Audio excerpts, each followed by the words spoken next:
Ella es María Rosa Chachagua, doctora en comunicación, becaria postdoctoral de CONICET y profesora regular de la carrera de Ciencias de la Comunicación de la Universidad Nacional de Salta. Muy buenas tardes, María Rosa, Marcelo Blanco, Rocío Méndez y Sandra Muñoz, le damos la bienvenida. ¿Cómo está usted?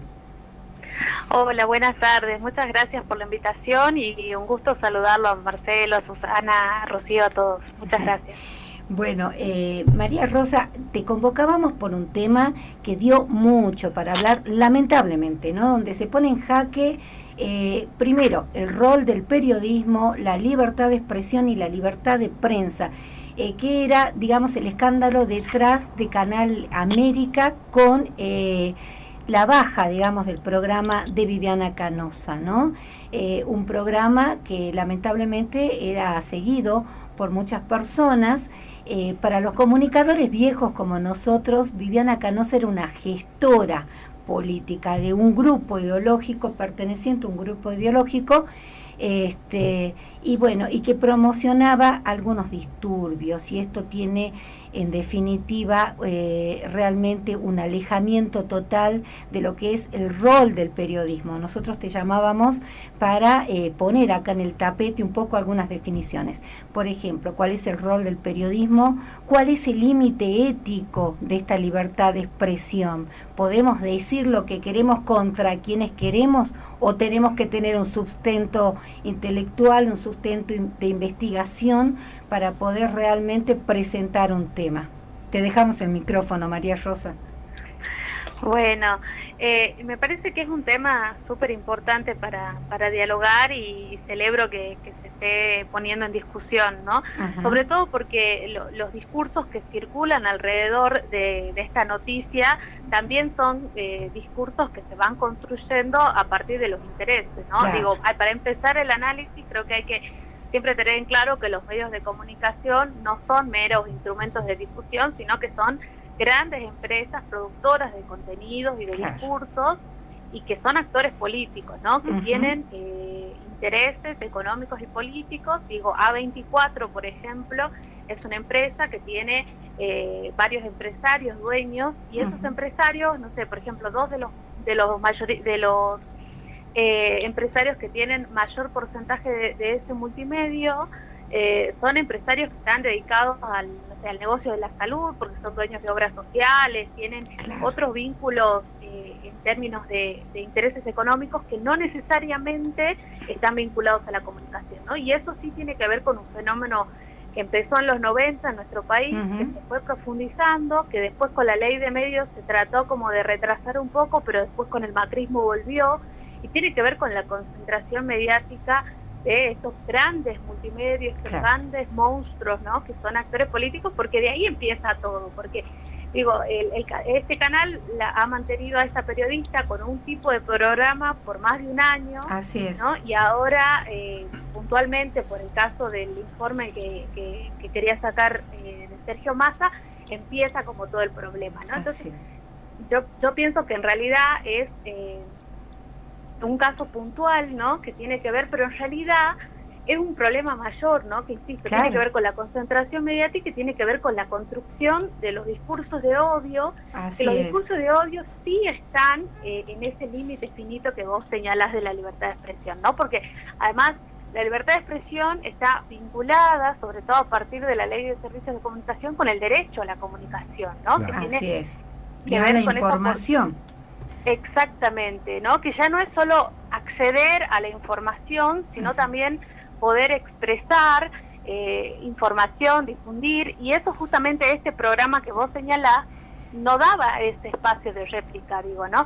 Claro. Había ciertos discursos que no eran solo discursos de odio, eran discursos eran criminalizantes, eran discursos discriminatorios contra las minorías, contra la diversidad, contra los jóvenes, digo, ¿no? Había ciertos discursos que se fueron construyendo en casi más de un año, que es como que es inentendible desde la lógica analítica general, digamos, ¿no? Y también su discurso en relación a la defensa de la libertad de expresión, que ya pasó, no sé si se acuerdan, pero hace unos meses ella tuvo un problema con una profesora de la Universidad de Tucumán, Justamente, y la discusión tenía que ver con la libertad de expresión, ¿no? Bueno, yo puntualmente pienso que la libertad de expresión va a terminar en ese límite donde yo ya no puedo decir algo que discrimine a ese otro, a esa otra, porque ahí ya estamos cruzando una barrera que ya no se puede anclar en la libertad de expresión, ni siendo periodista, ni ciudadano, ni nada, digamos, ¿no? Eso creo que es como el límite finito, y que hoy, sobre todo en las discusiones que tenemos en relación a la diversidad, a la garantía de derechos para las minorías, es donde se debe respetar esos otros discursos, ¿no? Pero bueno, esa es mi perspectiva en relación. Pero después también algo que me parece que hay mucho, y que este programa puntual que vos señalás, tiene que ver con la desinformación, ¿no? Que la desinformación es un fenómeno que también en los últimos años se ha instalado mucho, que tiene que ver con esto de la fake, porque digo, el programa que vos señalás, en varias oportunidades ha tenido información que no ha sido chequeada, o información que ha sido agrandada, y eso son fake news, ¿no? Porque las fake news, las fake news son las sátiras, las fake news son las parodias, el contenido engañoso, el contenido manipulado, el contenido impostor, ¿no? Digo, incluso los memes, ¿no? Porque, totalmente. Yo pienso, por ejemplo, ella, como periodista, mucho tiempo, todo este tiempo yo noto que ella lo que ha hecho ha sido provocar, digo, más allá de la información que transmitía, provocaba. Y sabía que eso la permitía estar en agenda, ¿no? Entonces también es una estrategia política y pública para estar, ¿no? Y para que todos hablemos de ella y de cómo se construye. Totalmente. Además, ella logró su objetivo de alguna manera, porque ella quería ridiculizar la figura del presidente, como se hizo en algún momento.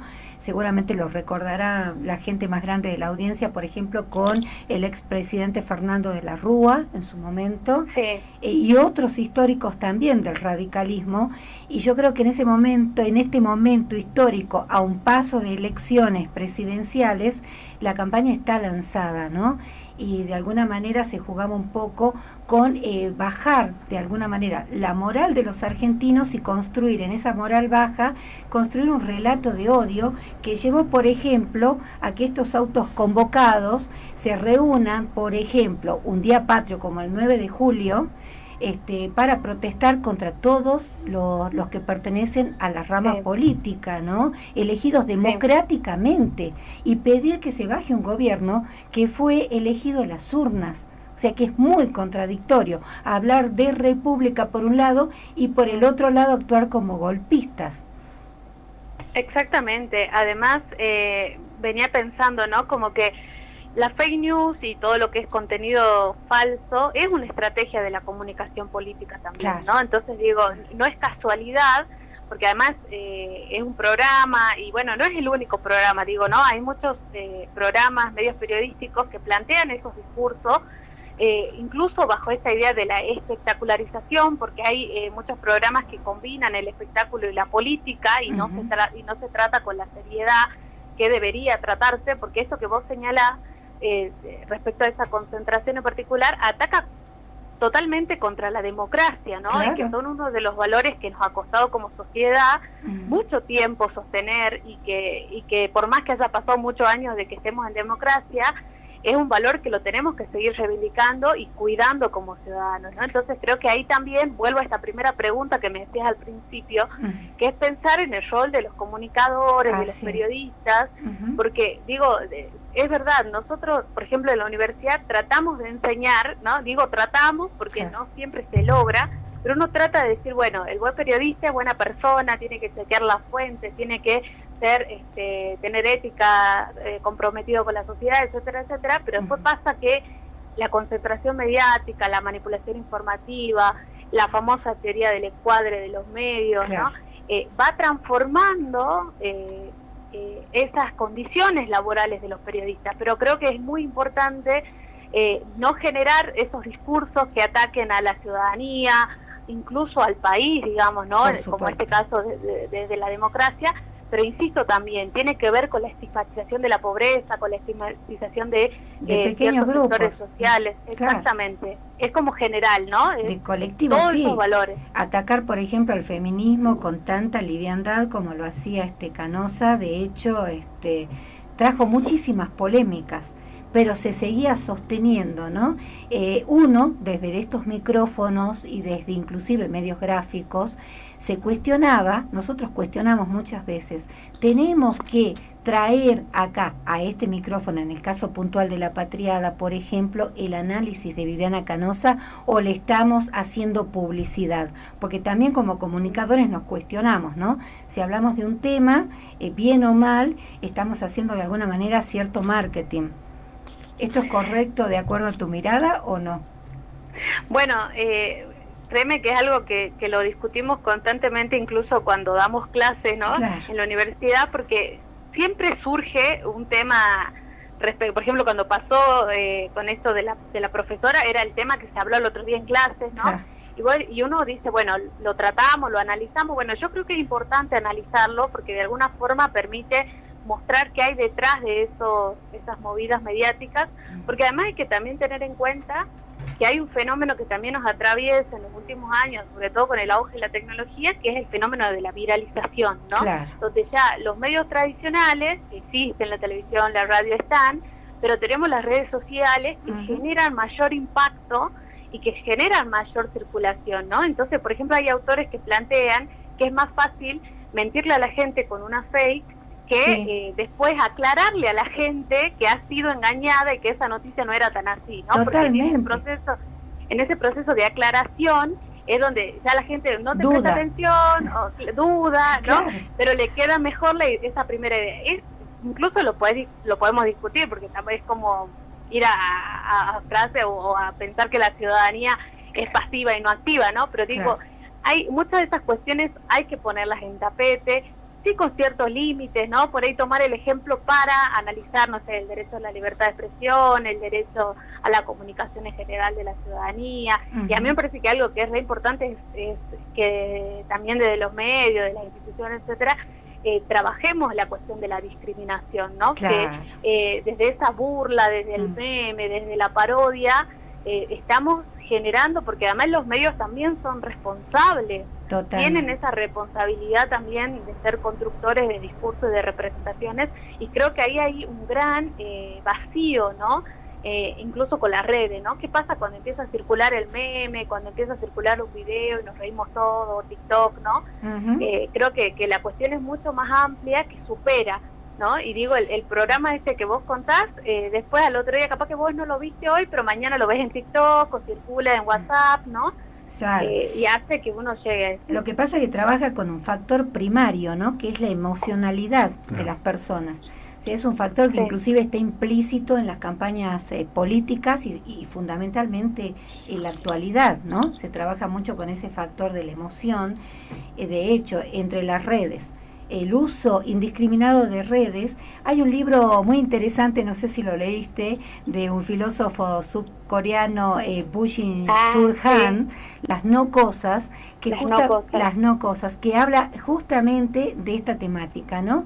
Cómo estamos impregnados lamentablemente con la tecnología y con ese impacto que nos produce la necesidad de, como ya las cosas no nos representan, la información es como si fuera lo simbólico, de acuerdo a este autor, ¿no? Por supuesto. Entonces necesitamos el impacto cotidiano de la información, y la información tiene un límite. Entonces inmediatamente buscamos otra información más. Pero yo creo que personalmente, particularmente leí el libro, me gustó mucho, pero creo que la discusión está allí. Es decir, ¿dónde vamos a ubicar las redes? ¿Cómo va a interactuar las redes y el periodismo, ¿no? Porque ya logró, por ejemplo, influenciar el lenguaje del periodista. Inclusive la manera de redactar una información también fue influenciada por el uso de redes. ¿Cómo ves vos en lo inmediato, digamos, esta discusión del periodismo? Bueno, yo creo que es importante, insisto, discutir este tema, ponerlo sobre las mesas y hacernos cargo de eso, digo, ¿no? Claro. Estando en los medios, los que son periodistas, los que son dueños de los medios, y también quienes estamos en la tarea de formar o dar esos primeros pasos, que sabemos que es muy distinto estudiar y después ponerlo en acción, ¿no? Pero esas primeras esas primeras reflexiones también son importantes, porque hay que hacer una educación crítica a la audiencia. Digo, es importante que esto incluso se discuta, se hable, se den como las herramientas para que la sociedad también aprenda a elegir qué es lo que quiero escuchar y dónde buscar la información, incluso de saber detectar cuándo una noticia es falsa, cuándo me hace ruido, porque cuántas veces habremos visto un título no sé, en alguna red social, y cuando entramos, porque además nos genera esto que vos decías, emoción, pero también nos genera mucha curiosidad, entramos a ver la noticia y nos damos cuenta que es otra, ¿no? Entonces aprender cómo a detectar esto, creo que es súper importante, porque así también como ciudadanos empezamos a elegir la información y a poder creer.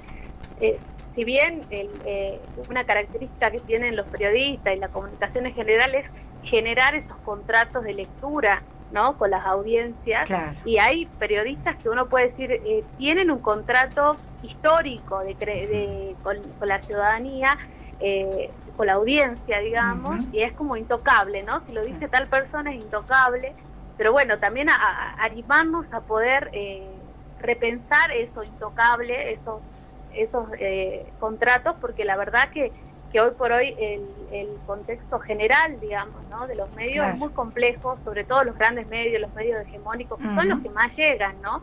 Porque siempre están los medios alternativos, los medios populares, que la están remando siempre muchísimo, pero la verdad es que quienes tienen la palabra fuertemente marcada son los medios hegemónicos. Entonces hay que disputarles a esos grandes, y creo que como decías vos hace rato, tiene que ver con una utopía, la comunicación tiene que ver con una utopía también, y que creo que cada uno desde su lugar lo puede hacer. Digo, ustedes lo están haciendo, poniendo en discusión este tema para la audiencia, y está buenísimo, porque también es permitir escuchar esas otras opiniones, ¿no?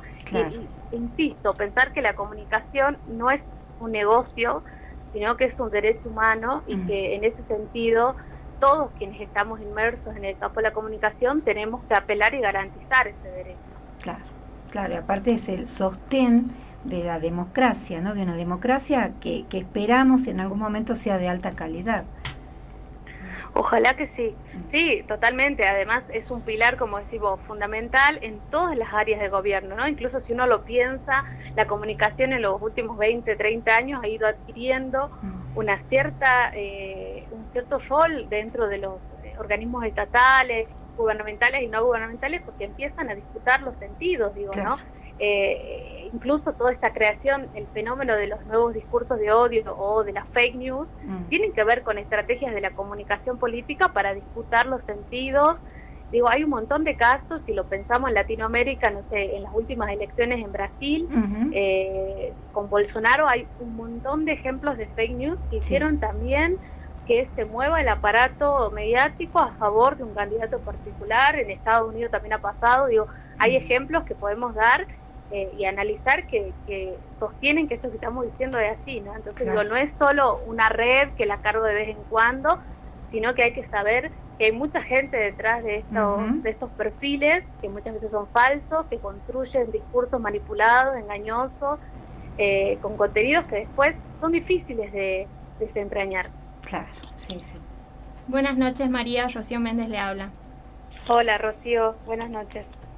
Tengo entendido que se puede denunciar los discursos discriminatorios de los medios de comunicación en la Defensoría del Público. Quisiera saber si usted sabe la manera en la que hay que realizar dicha denuncia. Sí, hay que tener... las denuncias se las puede hacer también al INADI cuando tiene que ver con la discriminación puntual. Lo que sí es importante es tratar de tener esos registros, ¿no? Si lo escucho en un programa de radio, tengo que tratar de conseguir ese audio, ¿no? Si lo vi en la tele, conseguir el video. O sea, eso es muy importante rastrear. Igualmente se puede hacer la denuncia, pero siempre se sugiere que ese reclamo, si va sostenido, puede ser mejor, porque digo, en tiempos de campaña uno, por ejemplo, escucha a los políticos o a los diferentes candidatos, que algunos dicen tremendas cosas, ¿no? Y después te dicen, bueno, me sacaron de contexto, no quise decir eso. Entonces, cuando uno tiene esas grabaciones, permite también de alguna forma sostener la postura y poder analizarla, ¿no? Y también algo que me parece que hay que no dejar de mencionar es que hay un límite finito entre el discurso mediático y el discurso político, ¿no? Digo, pasa en un montón de medios que cuando, no sé, analizas un tema en particular, puedes analizar, hay estudios que llegan a la conclusión de que son el discurso de los mismos políticos, ¿no? Sobre todo cuando hay, no sé, situaciones muy puntuales, no sé, querés analizar una obra pública o el lanzamiento de un plan de obra pública y lo analizas en un medio de comunicación y en otro, van a ver que lo que más sale es el discurso político del Estado, ya sea la intendente, el gobernador, el presidente, etcétera, y ese mensaje se sostiene, ¿no? Entonces, ¿qué pasa? Eso se va construyendo un mensaje que creemos que es del medio, pero en realidad es de los funcionarios, ¿no? Entonces hay un límite bien finito entre lo que construye el medio de comunicación como la realidad y tomar la voz oficial de ciertos personajes, ¿no? Entonces digo, eso también pasa mucho en los medios locales sobre todo, y ahí es donde hay que prestar atención también en la producción de esos discursos. Claro, María Rosa, Marcelo Blanco te habla.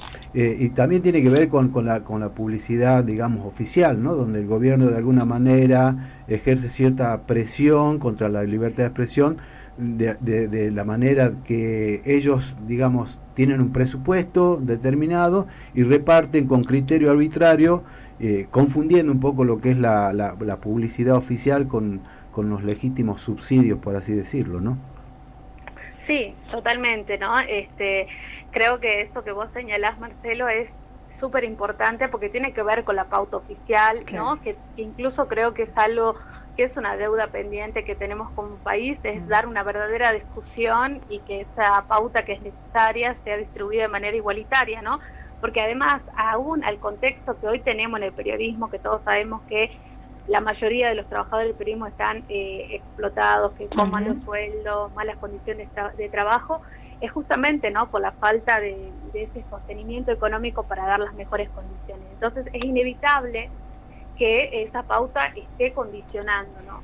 Y esto me lleva a pensar también en el famoso objetividad versus subjetividad, ¿no? Que es algo que también sale muchas veces cuando formamos en esta área, ¿no? Y yo un ejemplo que siempre le doy a los estudiantes es, por ejemplo, yo puedo decir, no sé, una planta tiene hojas verdes, todas las hojas son verdes, ¿no?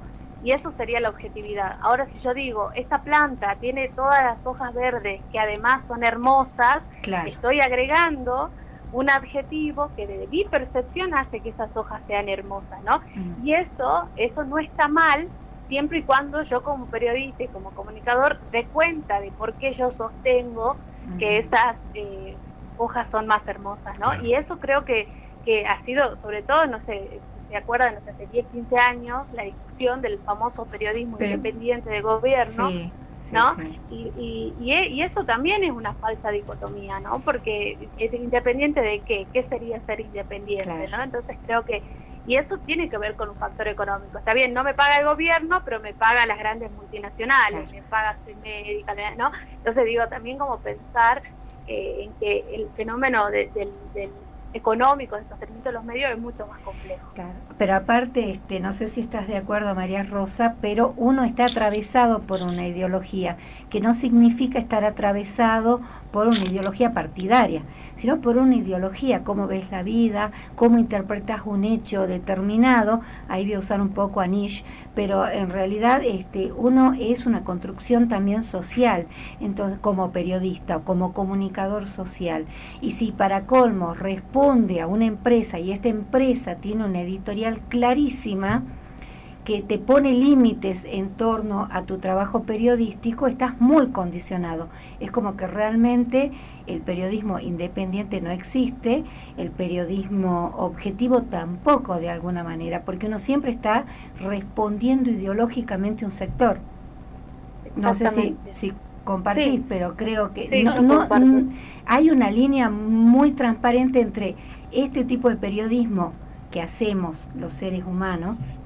Recuerdo alguna vez tuvimos una charla con un periodista que consideramos gorila y de la época de la represión, que era Neustadt, y que fue invitado a la universidad. Éramos estudiantes muy jovencitos, no sé si Marcelo se acuerda acá, y Neustadt dijo algo en aquel momento que creo que es con lo único que realmente coincido. Nos decía, no somos nosotros objetos, somos sujetos. Claro. No podemos pedirle a un sujeto que hable de algo objetivo como las ciencias duras, porque no es una ciencia matemática.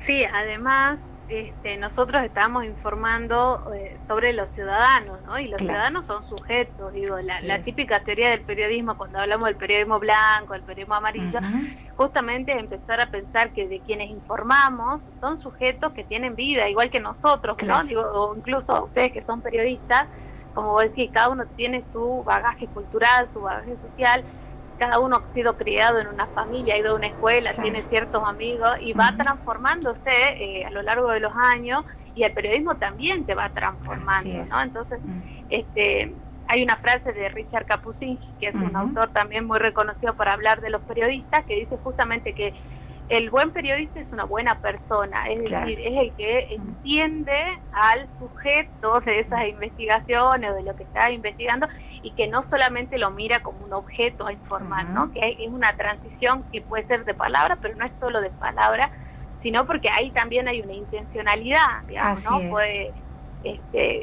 que obviamente muchas veces esto lo hemos discutido con otros compañeros, incluso con compañeros que están en ciertos medios, y justamente ellos te plantean esto que vos decís, ¿no? ¿Qué pasa cuando estás condicionado, cuando la línea editorial es más fuerte, cuando hay amenazas de despido, ¿no?